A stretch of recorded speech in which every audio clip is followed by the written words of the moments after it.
हाय लोगोफोर good morning फुंबिलिनि गोजोन हामलायनायखौ नोंथांमोननिसिम बावहरनाय जाबाय आरो आसा खालामो नोंथांमोना मोजाङैनो दङ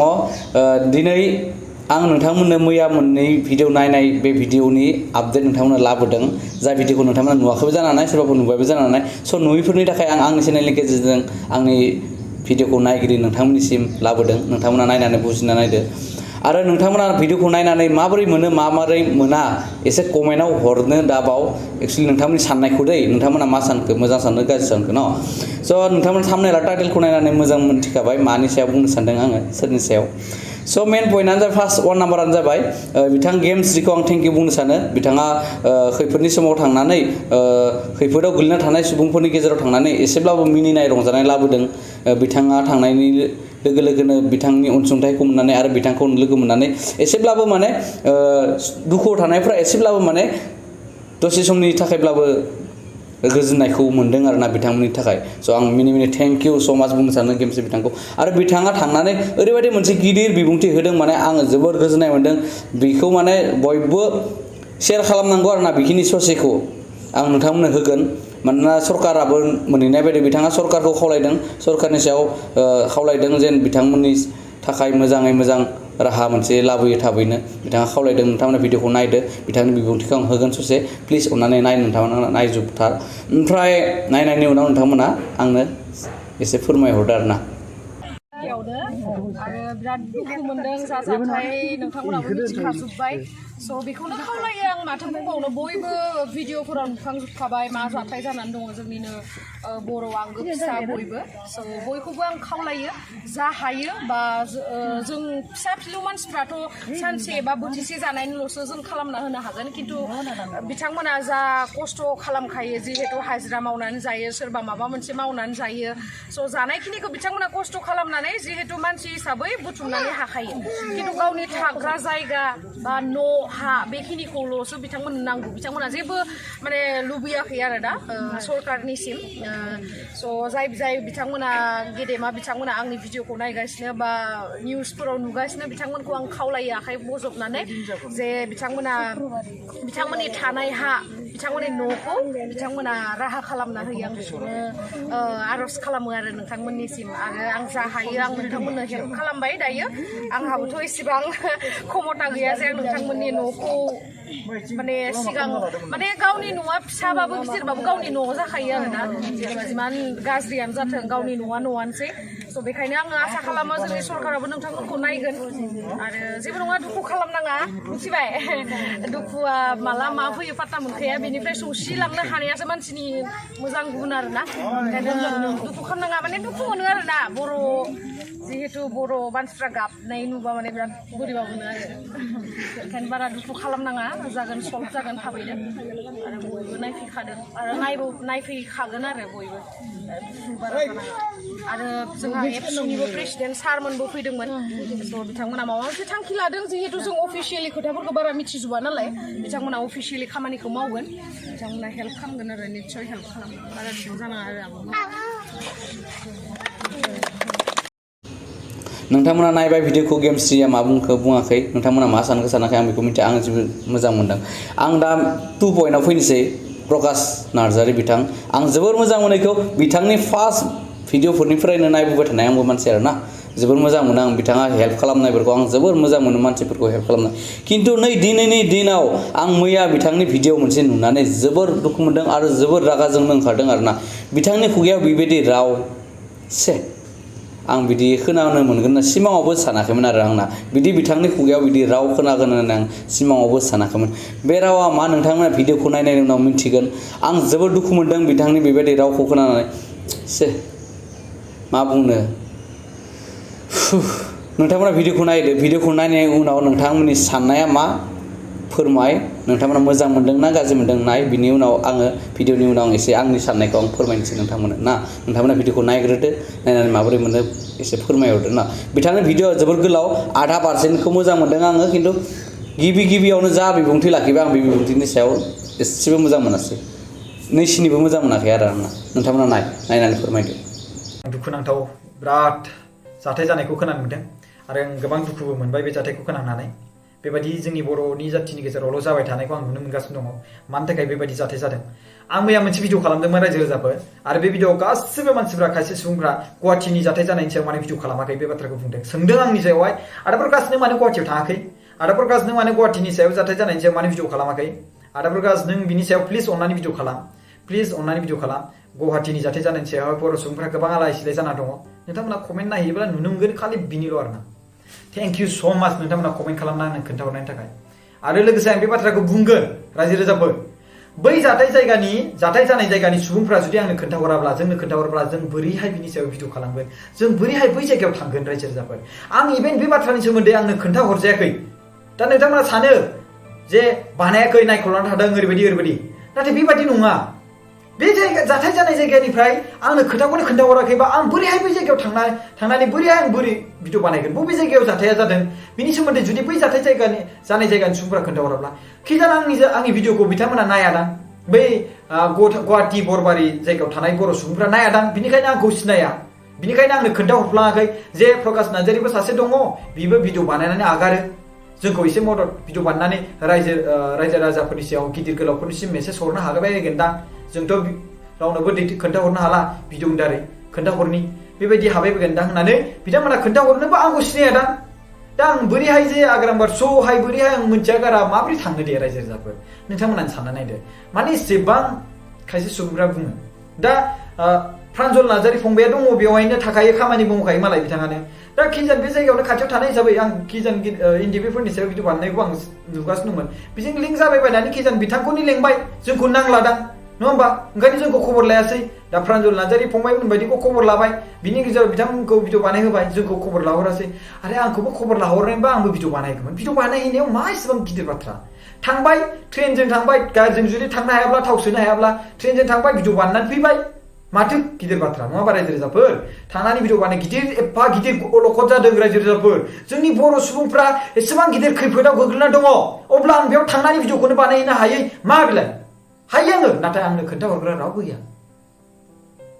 दा नोंथांमोना आंखौ ओरै नायनानै नायख्लांना थादों ओरैबायदि साननो हागौ खिन्थु आंनो खबर खालामग्रा खोन्थाहरग्रा रावबो गैयानो दा आं भिडिअनि नटिफिकेसनखौ आंनो खोन्थाहरबाय सोरबा नुबाय माबाया भिडिअखौ हरबाय लिंकखौ खोन्थाहरबाय आं नायबाय दा फुल डिटेल्स मिथिनोबा बिथांमोननिफ्रायसो मिथिगोन ना रायजो राजाफोर दा बिथांमोननिफ्रायसो दा मालायनिफ्राय साजांथ' भिडिअ बानाय जायाना रायजो राजाफोर जाय जाथाय जादों जोंहाबोथ' माबा मोनसे थायोना दा सोरबा सासे मानसिया ओरैबायदि बानायनानै बुंनोबो जानो हागौ जों बिनि दायरै बेखौ बुंनानै जों मानो मालायनि माने रिस्कखौ लानो जोङो कि जों बे जाय जाथाय जायग्रा बै जाथाय जानायनि माखासेथ' कमिटि थायोना बेयाव माखासेथ' माबा मोनसे लिडार थायो मोनसे इउनिटि दानानै बिथांमोना जोंनो खोन्थाहरनायबा जों भिडिअ बानायगौमोन जेरै हमना ला चिरां जिल्लायाव खेबसे दैबाना जादोंमोन खैला मैलायावहाय थ' बिथांमोना जोंनो कल खालामना खोन्थाहरदोंमोन जों थांबायबो लोगोनो मदद खालामबायबो थांनाय बोसोराव दैबाना जानायावहाय थिग बिदिनो बे जाथाय जानायावबो बिथांमोना जुदि मोनसे माबा खालामनानै जे मोनसे कमिटि खालामनानै मोनसे इउटुबारफोरखौ बा बिथांमोना खबर खालामहरोब्ला दा जेम्स आरो बिनि गेजेराव मा होनोमोनलाय जेम्स माने प्रकाश जेम्सनि नामा प्रकाश दै आरो बिनि गेजेराव एनिथिं एम जे माने जेरिमाया बिथांमोना थांदों बिथांमोनखौ खबर हरदों दां बा बिथांमोनखौ खबर हरदों प्रान्जल नार्जारि फंबाया बिनिखायनो बिथांमोना भिडिअ बानायहैनो हालायलायबाय दां दा आं खबर मोनाखै बिनिखायनो आं थांनो हायाखै रायजो राजाफोर होमबा आंखौ मानोथो बुंनानै माला नङा होमबा आं मिथिबा आं बानायगौमोन रायजो राजाफोर प्लिज आं रिकुवेस्ट खालामो आं दाबो थांगोन जुदि आं लिंक मोनाब्ला दा बै जायगानिफ्राय आंनो खबरखौनो हराखैबा जों भिडिअखौ मानो बानायो जों गिदिर गोलाव सुबुंफोरनो जे जोंनि जे नोंथांमोना बिथांनि भिडिअखौ नायनानै माबोरै मोनखो मिथिया नोंथांमोना जुदि बिथांनि फुल भिडिअ नायनो लुबैदों बिथांनि चेनेलाव थांनानै नायथां जुदि नायबायब्ला आं बेखौ बुंनो हालासै नायब्लायबा नोंथांमोना मा सानदों आंनो एसे फोरमायहर प्लिज अननानै बिथांनि आं बिबुंथिखौ ओरैबायदि गाज्रि मोनदों माने बिथांनि खुगायाव बिदि राव फैनाङामोन आरोना बिथाङा जाबाय सासे हारि अनफावरि सोरबा अलखदाव थानाय खैफोदाव थानाय सुबुंफोरखौ अनग्रा मानसि सासे नङा होमबा दा बिथाङा ओरैबायदि हेल्प होबाय थादों पार्सनेल न'खरफोरखौ बिथाङा गोबां हेल्प होबोबाय आरोना ओमफ्राय बिथाङा पार्सनेल न'खरनि अनगायैबो दैबाना जानायफ्रावबो हेल्प हैदों बिदि नङा हेल्प होयाखै नङा हेल्प होदों बिथाङा गोबां हेल्प होबोबाय खिन्थु दिनैनि समाव बिथाङा बिदिबायदि खुगायाव राव लाबोनाङामोन आरोना भिडिअनि गेजेरजों आं जोबोद दुखु मोनदों मानोना बिथाङा ओरैबायदि फंसे बाथ्रा बुंबाय जेन बिथांखौ रावबो खबर हराखै रावबो रिकुवेस्ट खालामाखै बिदि बिथाङा बुंदों आरो भिडिअनि गेजेरजों रावबो खबर हराखै आं बोरै भिडिअ बानायनो बे जायगानिफ्राय रावबो फुल डिटेल हराखै से बिथाङा माने रिकुवेस्ट खालामनांगौमोन आरो ना आं जोबोद दुखु मोनदों बे बाथ्राखौ बिथांनि खुगानिफ्राय खोनानानै मानोना बिथाङा सासे खैफोदाव थानायफोरखौ अनग्रा मानसि नालाय स' बिथाङा जेन निउसफोराव मोनखाबाय बिथांनि लोगोफोरनि इउटुबारफोर बिथांनि चेनेलाव बिथाङा मोनखाबाय जेरै प्रान्जल नार्जारि एमजे बिथां जेम्स बिथांमोननि गेजेराव सोरखौबा बिथाङा नायनो बायो बियो पार्सनेल बाथ्रा खिन्थु साथामखौबोथ' नायनो बायाना बियो सोरबा सासेखौथ' मोजां मोनखादो ना मोनसे समाव एमजेजोंबो भिडिअ बानायनो नुदोंमोन बिथाङा माथ' एमजेखौबो फन खालामनानै सोंहरजायोमोन माबोरै हाल साला माबोरै मा डिटेलखौ लानानै बिथाङा गाव थांनो हायाब्लाबो गावनि चेनेलनि गेजेरजों भिडिअ बानायथारनांगौमोन ना आंनि बायदिब्लासो दै आं बे बाथ्राखौ जोबोद दुखु मोनदों प्रकाश भाई जोबोद दुखु मोनदों आं नोंथाङा जेन बे बाथ्राखौ बुंनाङामोन आरोना आंखौ फोरमायहराखै खोन्थाहराखै भिडिअ बानायनो होननानै आं जोबोद दुखु मोनदों नोंथाङा निउसफोराव नुबाय थानानै नोंथांनि निउस चेनेल दं मोनसे नोंथाङा निउस चेनेल थासायावबो नोंथाङा नोंथांनि निउस चेनेलाव बै जायगानि जेबो आपडेट होआसै नोंथाङाथ' निउसटार नालाय निउस लाबोग्रा नोंथांनो निउसनि जेबो आपडेट हराब्लाबो जेनेबा इखौ बानाय होननानै आपडेट हराब्लाबो नोंथाङा माने गावनो इनकुइरि खालामनांगौमोन आरो गाव पार्सनेल नोंथाङा मोजां डिटेल लानांगौबो सोरनिबाफ्राय फन खालामनायबाबो मोजां डिटेल लानानै नोंथाङा गावनि निउस चेनेलनि गेजेरजोंब्लाबो होनांगौबा आं बेखौ जोबोद लुबैदोंमोन आरोना नोंथाङा खिन्थु जेबो भिडिअ बानायासै मैया मोनसे भिडिअ बानायबाय बिबो मा बुंखो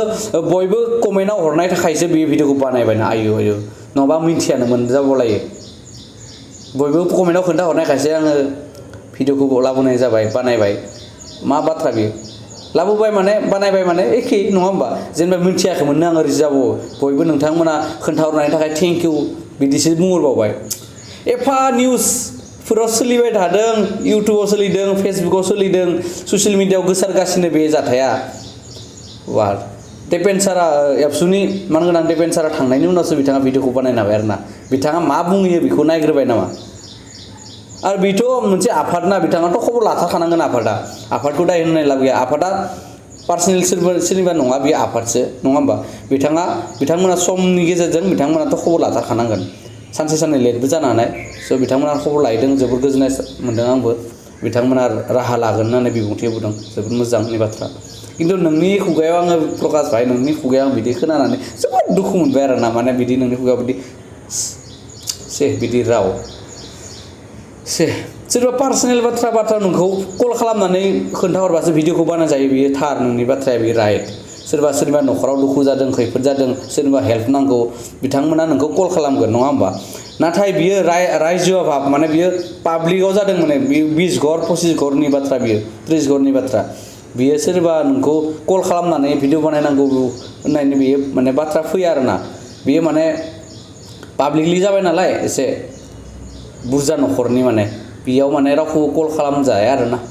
गाव मोदोम जासिनानै थांजायोमोन आरो नों आंनि बायदिब्ला नोङो फुल डिटेलखौ मोनाखैब्लाबो सोरनिबाफ्राय डिटेलखौ लानांगौमोन आरो कालेक्ट खालामनानै ना एन्सार आपनिया फैगौमोन कुइसननि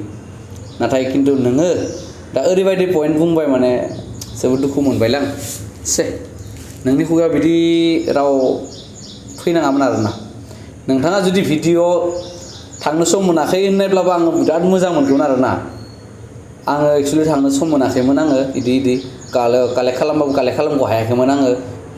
माबोरै आपडेटखौ बेनिखायनो आं आपडेट होनो हायाखैमोन बेफोरबायदि मोनसे बुंनायब्लाबो जोबोद गोजोनगौमोन नोंथाङा डाइरेक्टलि बुंबायना जेन आंखौ खबर हराखै आंखौ खोन्थायाखै भिडिअ बानायनो बारे इमान हाइ लेभेल जाबाय रिकुवेस्ट खालामनांगौ दानिया ना आगोलबा माने फलोवार खमाव माने गिबि इउटुबाव फैनाय समाव